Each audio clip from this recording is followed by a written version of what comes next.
A colleague sends you a message. Fine. Do whatever you want. You understand the words. The difficult part is predicting what the person means and what they will do next. Do you consult an internal rule? Perhaps, when people say fine, they sometimes mean the opposite. Or, do you put yourself in the colleague's position, recreate the situation, and ask what you would mean by those words?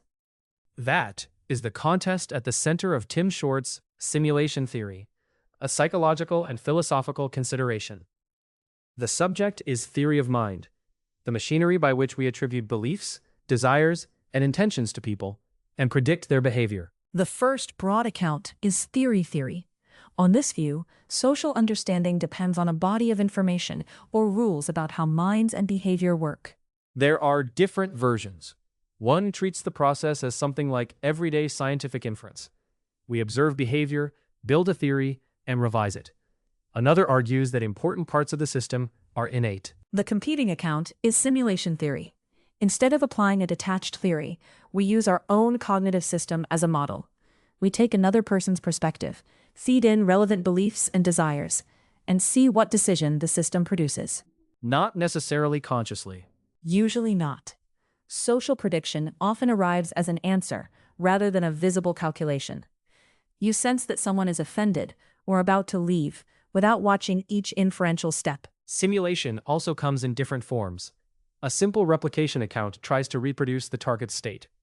A transformational account starts with the simulator state and adjusts it to reflect relevant differences. That distinction matters because another person is not you. A useful simulation cannot merely ask, "What would I do?" It must ask, "What would I do if I had this person's information, aims, emotions, and constraints?" The attraction is parsimony. We already possess a decision-making system. Simulation theory says that we can use it as a model, rather than constructing an enormous rulebook for human behavior. It also fits the immediacy of perspective taking.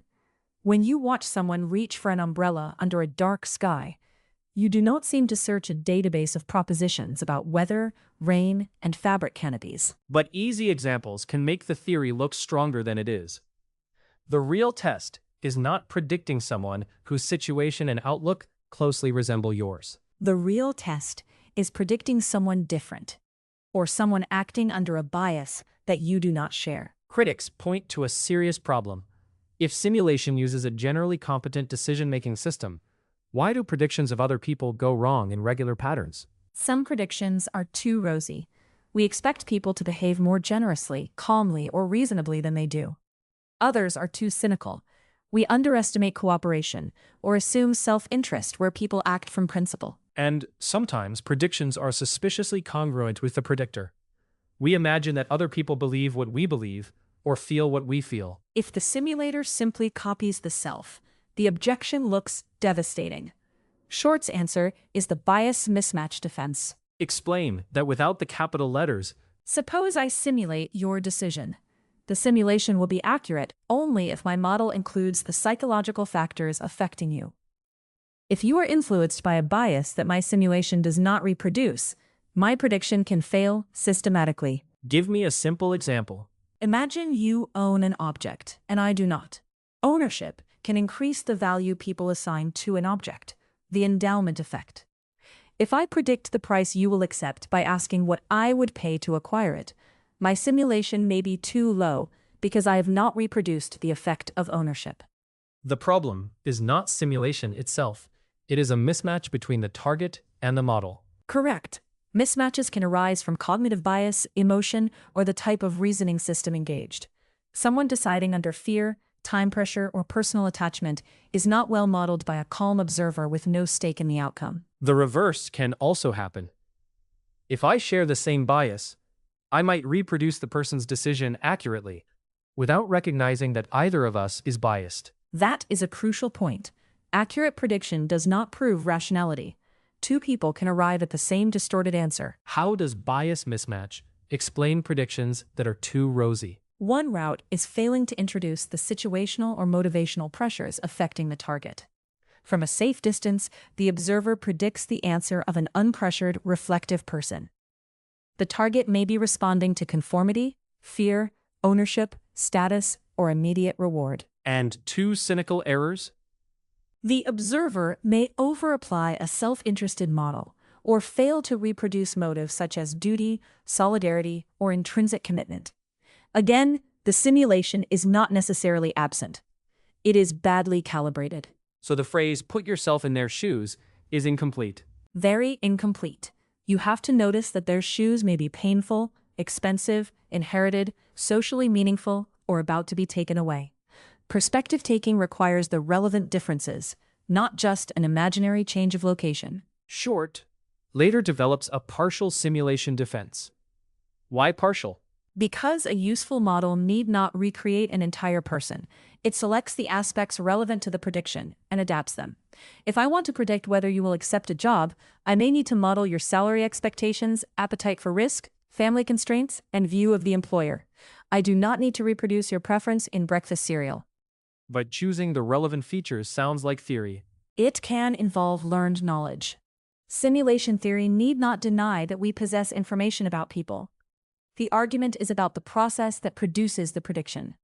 Knowledge can configure a simulation without replacing it with a rule-based theory. This also prevents the 2 camps from collapsing into one another. If every use of knowledge counts as theory, simulation disappears by definition. If every mental state inference counts as simulation, the theory explains nothing. Short insists on maintaining a process distinction while allowing simulation to be transformed by information about the target. The book eventually turns towards self-knowledge and schizophrenia. That may surprise listeners who began with a colleague's ambiguous message. It follows from the same machinery. We do not always have transparent access to the causes of our own decisions.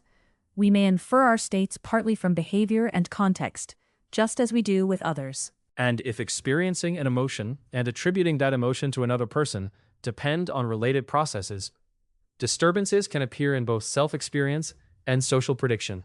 The book reviews theory of mind performance and disturbances of self-experience associated with schizophrenia. It does not reduce a complex condition to a single mechanism. The philosophical value is that clinical evidence can constrain theories about how ordinary social cognition works. If Short is right, what should change in everyday reasoning? We should stop treating empathy as a magic transfer of understanding. Using oneself as a model is powerful, precisely because the machinery is available. But it is risky, because the model arrives with our information, affect, and biases already installed. Better prediction requires asking where the target differs from the simulator. What do they know that I do not? What do I know that they do not? What pressures are active for them? Which biases could affect one of us, but not the other?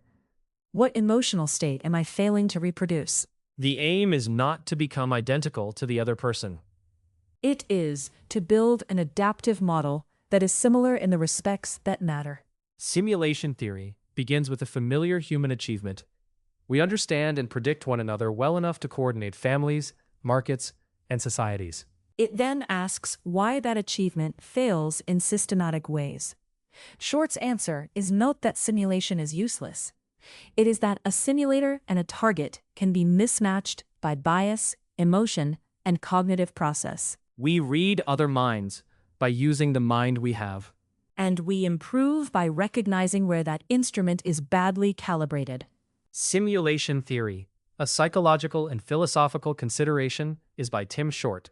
The book link is in the episode notes. This episode was produced with AI-assisted scripting and synthetic voices from Tim Short's original book.